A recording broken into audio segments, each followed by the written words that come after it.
ära õiendada. See on eelmise pühapäevaga. Eelmine pühapäev ma ise pärast mõtlesin, et võis jääda mulje, et ma umbes halasin, kui keeruline ja raske on olla pastor. Tead, ma unustasin öelda, et ma ütlesin selles ausalt, kui keegi, et ärge saage pastoriks või üldse vaimuliku kutsega, ma tahtsin öelda, et neid asju ei saa teha, kui Jumal sind ei kutsu. Ja kui Jumal ütleb sulle, et tee, siis tuleb seda teha. Ja siis on sellel õnnistus. Ja ongi, ja see, mida minu kogemus on, ja ma kohe räägin see paar tunnistust juurde, on see, kus Jumala õnnistus võib selliselt tulla, kuidas üldse joota. Eile, ja ma olen seda kogenud, meie pere on seda kogenud, see on nii puudutanud meie rahalisi asju, meie emotsionaalset oma kodu õhkkonda, et see, kus mingites olukordades võiks mööda seinu üles ronida ja ulguda üksteise peale ja halada, ma olen leidnud sellist suurt lähedust teineteisega. Ja loomulikult on väljakutsed. Nagu me kogus on aru saanud, et detsember on siis selline meeletu sünnipäevade kuu, meil on igasugused sünnipäevi on, kõik peavad ja siis lõpuks enam ei tea, et kas ma pean sünnipäeva, kas ma ei pea ja siis keegi tuleb külla, keegi ei tule külla, kõik nii. Ja siis sattusin ühe oma hea sõbra sünnipäevale ka Kesk-Eestis, kus ma ikka aeg-ajalt käin. Ja seal ta oligi kutsunud ka siis enda väike punt mehi, kellega tal on mingi lähedus suhe ja sõbrad ja seal on siis üks selline mees, kelle nimi on Laur Lillemäe, kes on siis on selline kihvt tegelane, et tema karjäär on olnud selliseid ettevõtteid nagu Bolt. Ja ta on seal üks nagu asjapulk olnud ikka, et sa tead, et teenib hästi ja kõik. Ja talle tehti siis eelmine aasta kummaline, või sellel aastal kummaline ettepanek. Sa kujuta ette, sa oled selline ärimaailmas, ta on selline väga heade sotsioloogiliste teadmistega, on aidanud läbi viia Eesti kirikute nõukogu igasugused sotsioloogilisi uuringuid ja metodisti koguduse liige. Talle tehti ettepanek, et Tallinnas on olemas siis Eesti metodisti seminar. Et see on tõenäoliselt Eestis kõige väiksemaid kõrgkoole, erakõrgkool, et selle rektoriks hakata ja sellel ülikoolil tal pidi tulema atesteerimine, mis tähendab, et vaatasi kõik dokumendid läbi, kõik igasugused, kas on piisaval hulgal kraadiga igasugused õppejõudusi ja kas sa saab ülikooli jätkata, kas üldse riik lubab. Ja tundus täiesti meeletu kreisi olukord ja siis ta eile ütles ka, et mis on kõige kummalisem, et terve see aasta aega, mis et tema ütles, et täiesti, et ta ei saagi aru, et ma üldse ei muretse. Et see, kuidas Jumal on kuidagi, et sul on nagu, ütles, et see oli nagu kõigepealt atesteerimine, et suure tõenäosusega, et me ei saa seda, see on ikka reaalsus, nad said selle. Siis rahadega mingid peaaegu 100 000 miinust vaatab sulle vastu. Ja siis ka Jumal selle täidab ära kuidagi ja see tuleb kuskilt sealt, kus üldsegi joota ja ka seal kirikuna on läbi teinud hoopis teistsuguse protsesse ja mis oli ikka vägev, et seesama asi ta ütlebki, et ma ei ole seda mitte kunagi kogenud ja see on minu jaoks kõige põnevam seiklus olnud. Ta on selline vend, kes on seiklusi otsinud, ta on ilma jäänud oma varvastest, sest ta käis kunagi umbes tennistega vist Alpides, mõtles, et see ongi tore koht, kuhu minna siis Monteveresti tippu ja siis külmusid varbad ära ja siis ta on oma pere võtnud ja käinud igal pool mööda maailma ringi reisimas, et talle seiklused meeldivad. Aga ta ütles, et see on kõige põnevam seiklus. Et selline, et see, et kui Jumal kutsub sind või mind midagi tegema, et ma tahan seda rõhutada, et selle on õnnistus. Et kui lihtsalt otsida tiitlit või pagunit, siis läbi koguduse on seda kõige mõttetum teha, sest vaeva on nii palju rohkem kui tänu. Tänase jutluse pikkus on mul täpselt siin. Ja, seal on 2 põhjust. Üks on hästi selline proosaline, et lihtsalt ma olin ära. Aga mul eile ma hakkasin seda jutlust kirjutama ja siis tegelikult see õhtu mulle ka seda jutluse teemat andis. Advendi aeg, ootusaeg ja üks siis piibli koht jälle Jesaja raamatust 40. peatükist. Ja võib-olla kellelegi tuleb siin mõni fraas ka tuttavate evangeeliumitest, siis salmid 3-5 ja salm 10. Et Jesaja raamat, prohvet Jesaja, üks suurtest prohvetitest siis Vanas Testamendis, on kirjas nii. Hüüdja hääl, valmistage kõrbes issanda teed, tehke lagendikul maantee tasaseks meie Jumalale. Kõik orud ülendatagu ja kõik mäed ning künkad alandatagu, mis mätlik saagu tasaseks ja mis konarlik siledaks maaks. Siis ilmub issanda au ja kõik liha näeb seda üheskoos. Jah, issanda suu on rääkinud.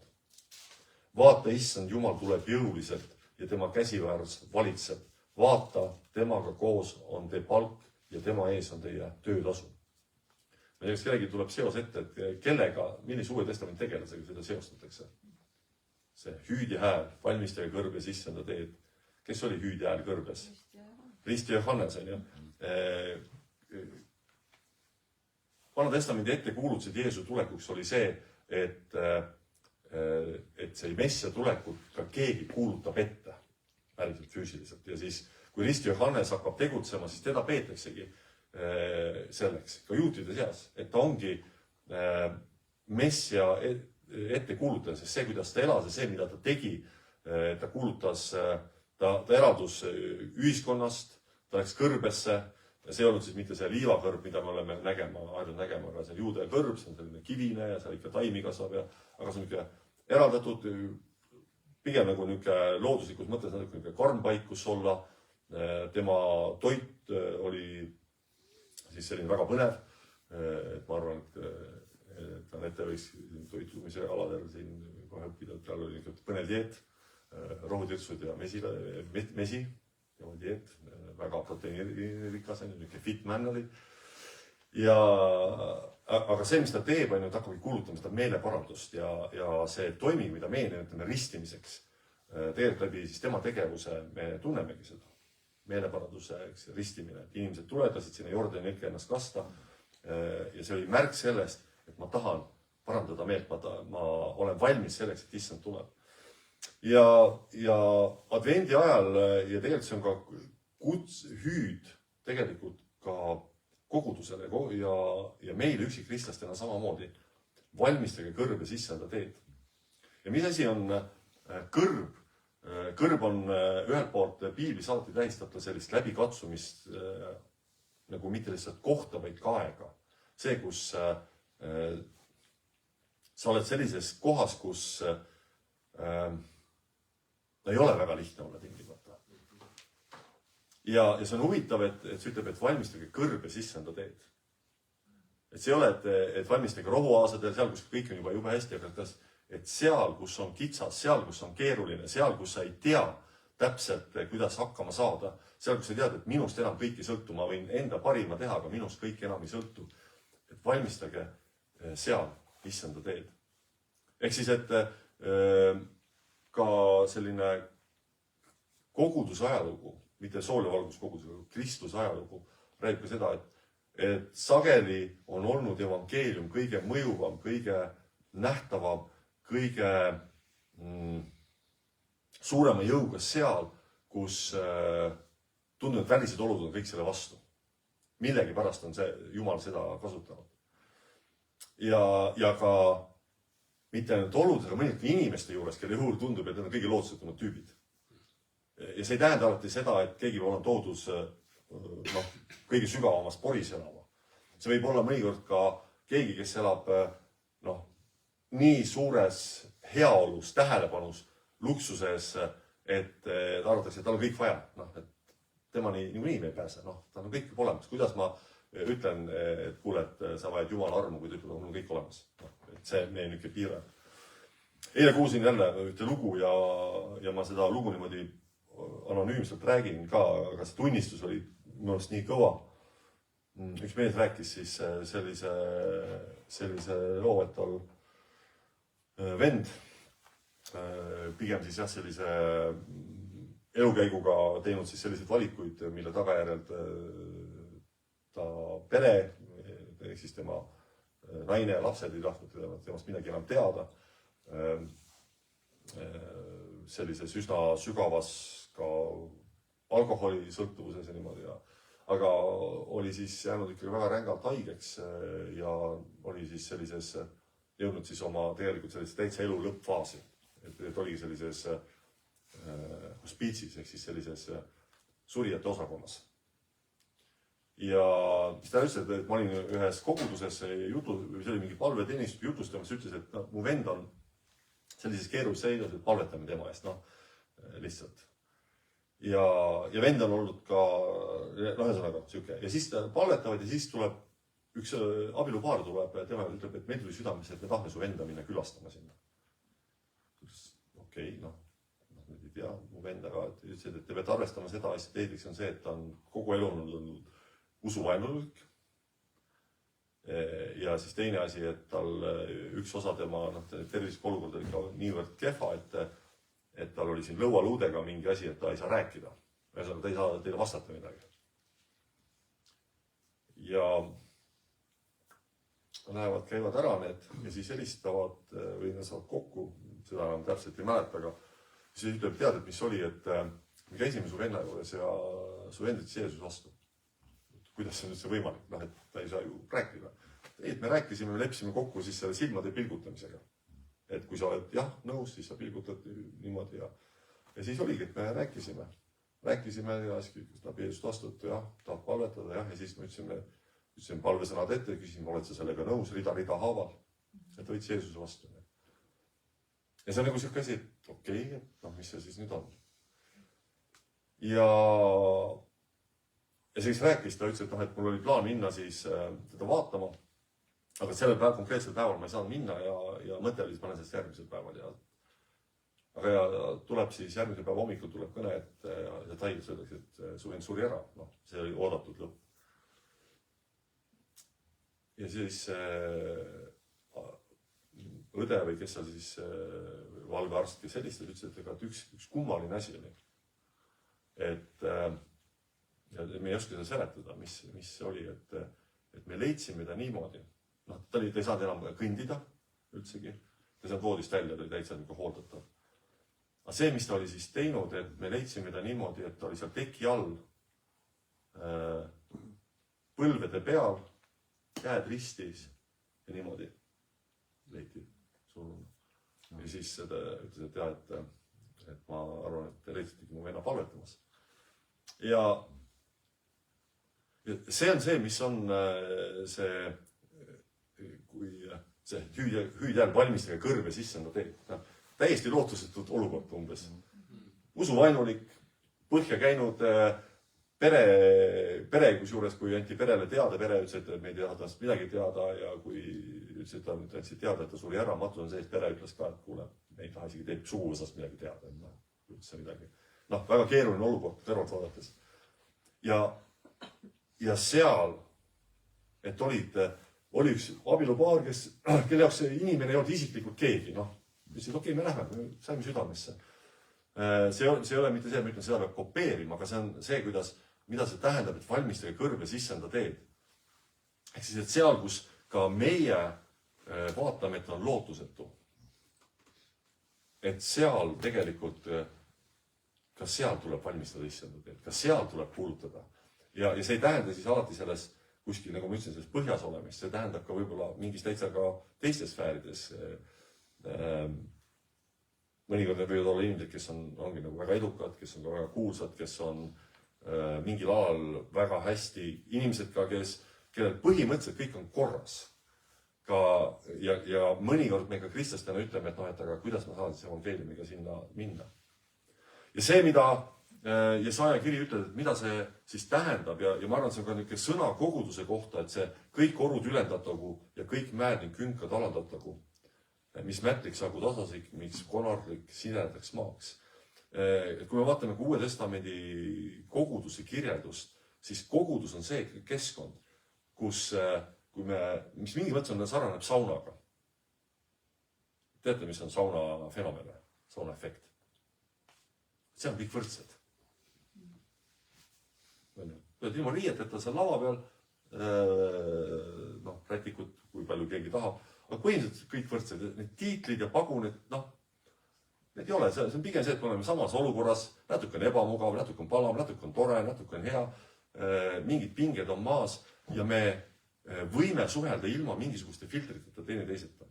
Ja see on ka pilt kogudusest, et kogudus on see koht, kui inimene, ja ma ei mõtle lihtsalt siis selle all, et sa oled kuskil nimekirjas, aga see on see ruum, kus need tiitlid, staatus, positsioon, jõukus, selle puudumine, rikkus, vaesus, tervis, haige olemine, kõik, see ei ole primaarne.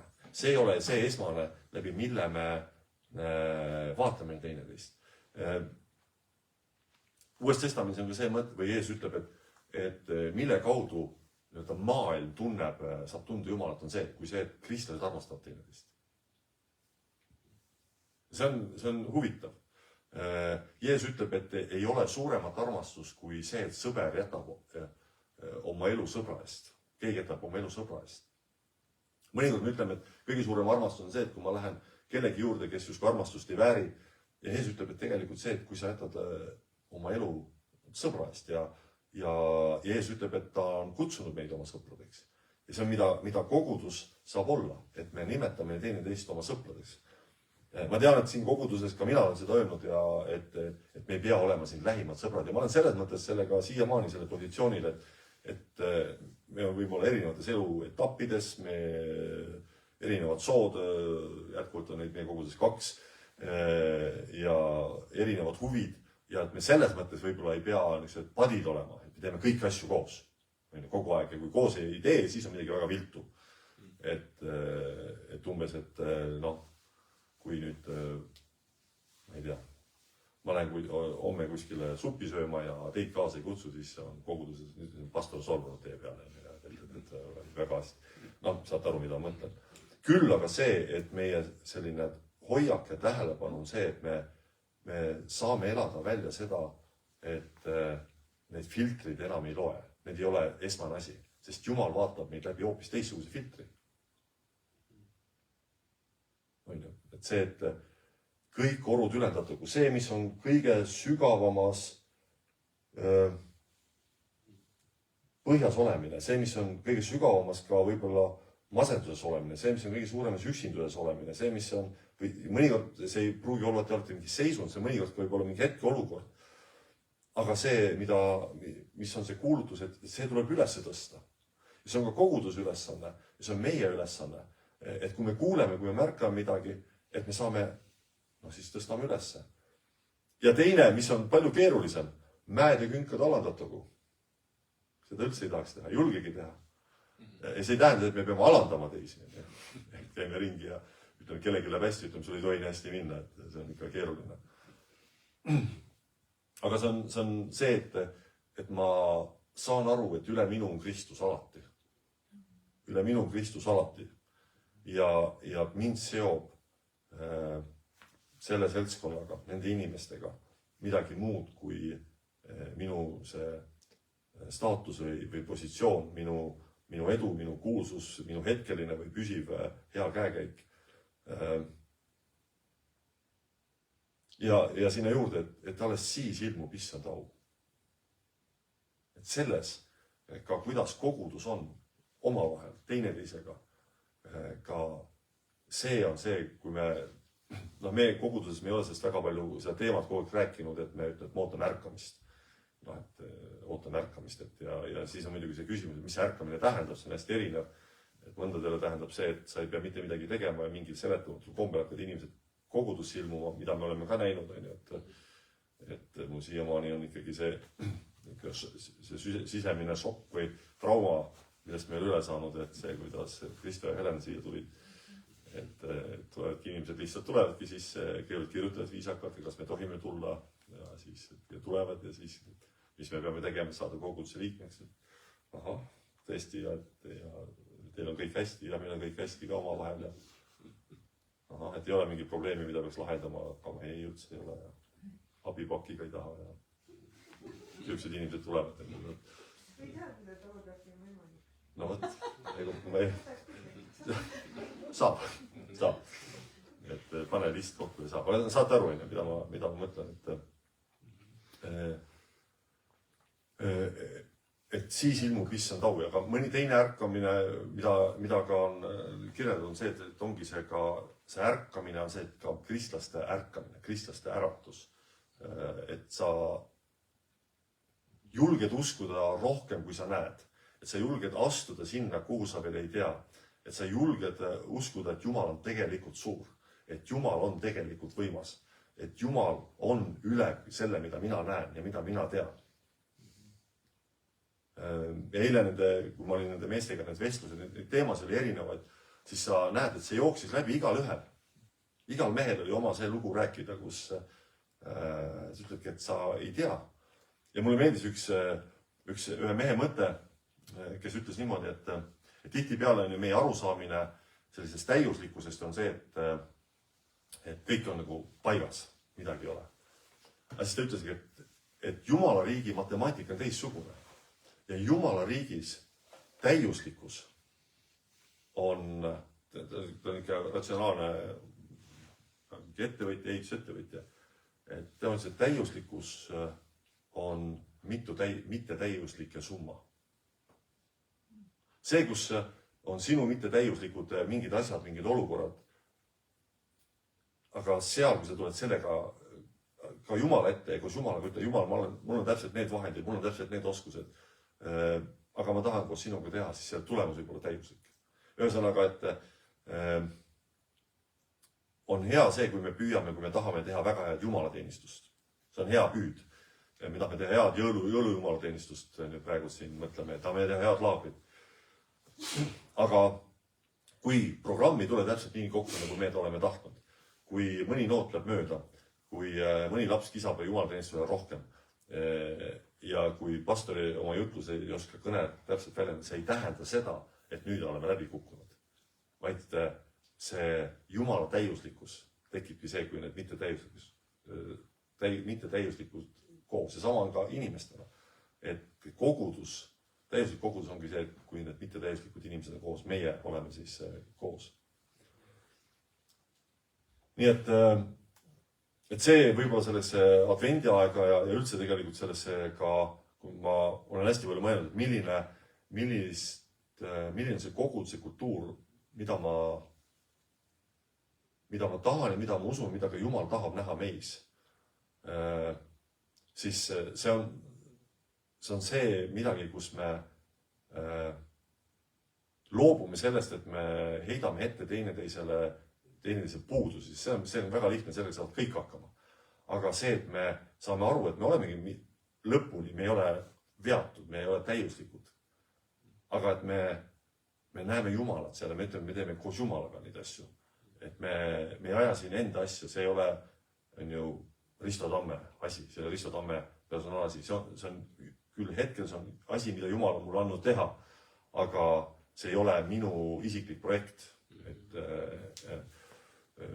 Minu enesehinnang võib olla sellega mingi moel seotud, aga see ei tähenda, et see on minu asi, see ei ole Kairi asi, see ei ole Juta asi, see ei ole Stella asi, see ei ole Hergi asi. See ei ole meie magava koguduse asi, vaid see on Jumala asi. Sest vaata, issand, Jumal tuleb jõuliselt ja tema käsipääs valitseb. Kui Jumal tuleb, kui Jumal hakkab tegema midagi ja Jumal teeb, siis see tuleb jõuliselt. See tuleb nähtavalt, see tuleb mõjuga, see tuleb koos sellega, milleks me ei ole valmis. Ka mida me oska oodata. Heas mõttes. Et mõnikord me tahame ühte asja sellest suurest kompotist saada, see võib olla mingisugune, ma ei tea, mingi ime, ütleb, et meil on seda konkreetset ime vaja, ja ma ütleb, et kui sa tahad ainult seda asja, ma tean, et mul on palju suurem pakett sulle anda. Et sa tahad ainult seda ühte asja ikka, ja ma tahan seda asja, aga mul on palju midagi ägedamat anda, midagi palju suuremat, palju rohkemat. Et see kõige suurem ongi see, et seal, kus on kõrb, seal, kus me inimlikult ütleme, et ei saa, see on see, kus Jumal saab. See on see, kus Jumal teeb. Ja me saame teha enda oma ära. See on ikkagi, et teie valmistage kõrbest issanda teed. See on meie asi teha. Me peame ette valmistama seda, et Jumal saaks kõrbest tegutseda. Me peame seal kohal olema. Ja